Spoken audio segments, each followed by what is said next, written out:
In The Matrix, potential is one of those passing words that we hear once or twice in the background but never really know what it means. When we see people like Spoon Boy bending spoons and Michael Karl Popper noticing that something's wrong with the world, it gives us more insight into how people gradually wake up from the Matrix, because that's basically what a potential is. So let's go deeper into this topic and work out exactly what is a potential.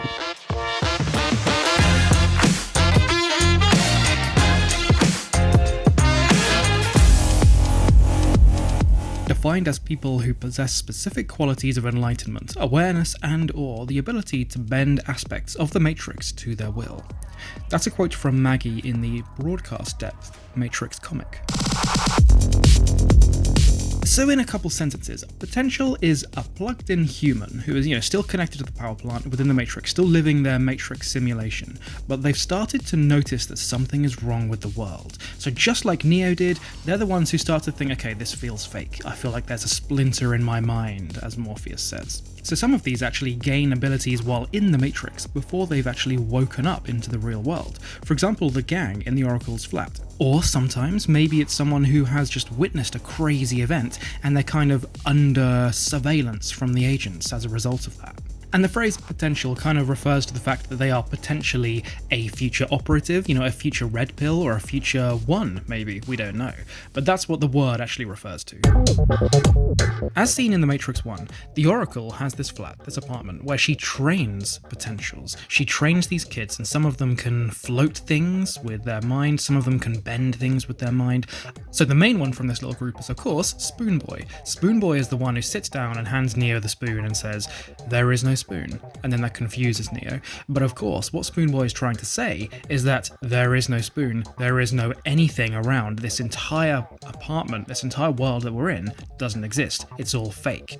So the Oracle is kind of confirming this to Spoon Boy and saying, yeah, you're right, the world is fake. If you want to find out Spoon Boy's entire story and the little trip that he took into the town to basically send someone into a living nightmare, then please click in the top right corner right now, because I did a whole video all about it.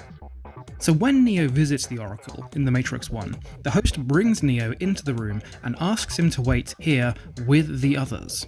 That phrase, the others, has significance in working out exactly what the Oracle is trying to do here. If we remember what Morpheus tells Neo about freeing minds, he says that they don't free a mind once they reach a certain age, implying that they normally aim for teenagers or even younger minds. If we combine that fact with the Oracle's host calling the children the others, it means that these children might be in training to be not only freed minds and red pills, but the future one. So why does the Oracle train potentials? What does she get out of this? There are two reasons. One is that she gains the trust of the humans. Now, the reason she wants trust is because she has her prophecy. She created this prophecy that basically helps the humans find the new one. If you want to find out whether the Oracle's prophecy is true or not, then click in the top right corner right now, because my most recent video covered that exact topic. The other reason of why the Oracle helps train potentials is that her whole existence is based around understanding the human psyche. That's why she was created, remember. If you go back to the Architect's conversation in The Matrix Reloaded, he explains that the whole reason the Oracle was made is because their first two Matrixes failed. So they created the Oracle. So what's the best way to understand the human psyche and study it for the Oracle to perfect her Matrix regime? Is to look at young minds, young potentials, and play with them with the Matrix. So what happens to potentials? Between the coming of the One and the end of the war, Neo's presence within the Matrix sparked a new exodus of potentials. But, because they were unable to stop Neo, the machines turned their attention to those within their grasp. Sentinels set a trap for one of our ships, and from the ship's mainframe they extracted a list of potentials. The agents leveled their wrath on the helpless, and Neo was the only one who could stand against them. That's a quote from Morpheus in the Path of Neo video game. So at the end of The Matrix 1, we see that Neo has basically accepted his fate as the One. He then begins this new journey where he tries to free as many minds as possible, and there are 5 specific people that we see in The Matrix Path of Neo that Neo actually frees. Then we see Neo's success of freeing potentials with Morpheus's comment to the Counselor in The Matrix Reloaded. Morpheus says, "Consider what we have seen, Counselor. Consider that in the past 6 months we have freed more minds than in 6 years.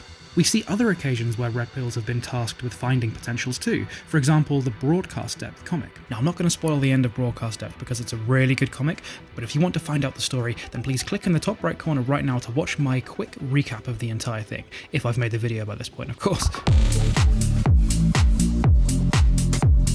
Let's go over a list of the known potentials that we have within the Matrix universe. So one of the main ones is Michael Karl Popper, aka Kid. He is the young guy in The Matrix Reloaded and The Matrix Revolutions, in Zion, the guy with the shaved head, who kind of walks up to Neo saying, "Oh, you saved me." He was a potential. We see his story in The Animatrix, which is a quick little 9-minute film that shows how Kid was learning there's something wrong with the world, just like Neo. He then is chased by agents because, they can see that he's a potential, and he runs and runs and runs throughout his school, goes to the roof, and then because of his pure belief in Neo and his pure belief in the Matrix being fake, he jumps off the roof. He then wakes up in the real world. Des in Sweating the Small Stuff, which is another Matrix comic. Des is describing his situation to his girlfriend, saying that he is gradually starting to see things unreal. We see a close-up of some sugar being poured into a coffee, and closer, the more close we get, we see that it's gradually turning into the Matrix code, the green code. This is what Des is seeing, through sheer extreme anxiety that he experiences in that moment when other gangsters attack him. He finally sees the code. Then agents go after him. The Librarian, that's a character in the Path of Neo video game, so she's reasonably an average person, except that within her job when she's working, she sees a glitch in the Matrix. So there are glitches everywhere in the Matrix, it's a computer system at the end of the day, and the glitch she sees is a book reappearing in the shelf. She keeps taking it out again and again and again until there's a big pile of the same books. So of course, some agents show up to take her away, but Neo arrives just in time to save her. There's the stockbroker's wife in the Deja Vu comic. We don't learn her name, but the whole story is narrated by this stockbroker, who's describing that his wife is experiencing more and more unreal moments of deja vu. Extreme deja vu. Even to the extent where she can guess lottery numbers, she can guess natural disasters happening all across the world. Of course, this means those two have a very successful life where they, become millionaires and all this, except eventually it catches up with them. The agents recognize that she has gained all this awareness. She's gained this extra strange awareness that, there's something wrong with the world, and they gradually force things within the Matrix to send them back down to where they were, losing all of their money, losing all of their success.